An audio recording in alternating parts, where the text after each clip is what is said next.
Okay, let's dive right in. Imagine this.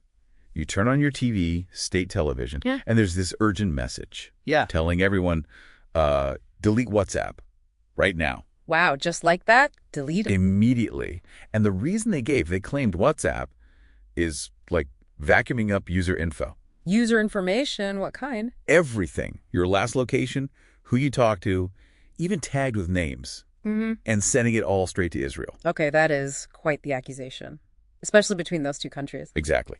But here's the thing. They offered, well, absolutely zero proof. Nothing. Right. And WhatsApp didn't take that sitting down, did they? Not at all. They came back pretty strong, calling it false, flat out. And they also sounded genuinely concerned, worried that these false reports could be used as an excuse. An excuse to block them? Yeah, exactly. To block the service just when people might need it most. It really tees up what we're digging into today. Definitely. It's this clash, isn't it, between these huge claims and the tech, reality, privacy, state control. It's a perfect storm. And it's crucial to remember the background here. This isn't some random claim out of thin air. No, it's happening while Iran and Israel are actively trading military strikes. Yeah. Tensions are incredibly high. And you see this pattern across Iran, too. The internet itself has been really unstable, lots of disruptions.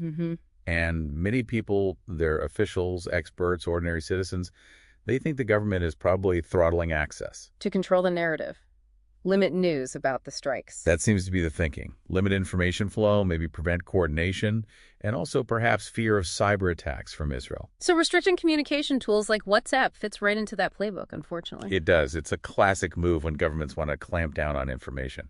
So, okay, Iran makes these big claims. WhatsApp says false. How does WhatsApp actually, technically defend itself? What's the core argument? Their main shield is end-to-end encryption. Right. Can you break that down a bit? How does that actually work? Sure. So think of it like this. When you send a message, it gets scrambled on your phone using a special key Okay. and can only be unscrambled on the recipient's phone using their unique key. So like a digital locking key that only the two phones involved have. Exactly. And crucially, WhatsApp itself doesn't have these keys. They can't read the messages even if they wanted to. Not even them. So no one in the middle, not hackers, not governments, not even WhatsApp can see the content. That's the design.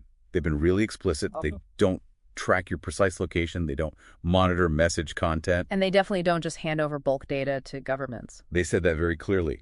We do not provide bulk information to any government. Which, makes life very difficult for law enforcement and intelligence agencies trying to access digital communications. That encryption is a tough nut to crack. It really is. It sounds like, well, a digital Fort Knox, like you said.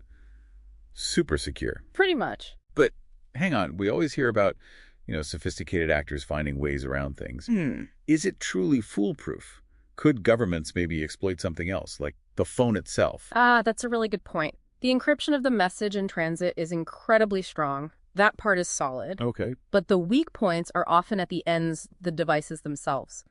If someone's phone is compromised with malware, for instance. Then the encryption doesn't matter because they're already inside. Exactly. They could potentially read messages before they're encrypted or after they're decrypted. So it's not that the entire system is impenetrable, but WhatsApp's specific role in transmitting the message is protected. Accessing the content directly through WhatsApp's servers is designed to be, well, practically impossible because of that encryption. Got it. So the encryption itself holds up, but the endpoints can still be vulnerable. That's the distinction, yes. It shifts the challenge for anyone trying to snoop. Makes sense.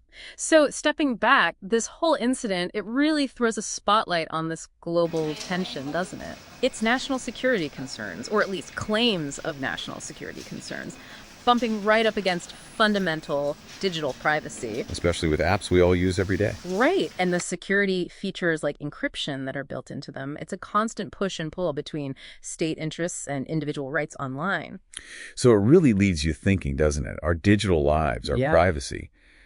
It's not just personal anymore. It's caught up in these huge geopolitical games. Absolutely. Which leads to the big question for you listening right now.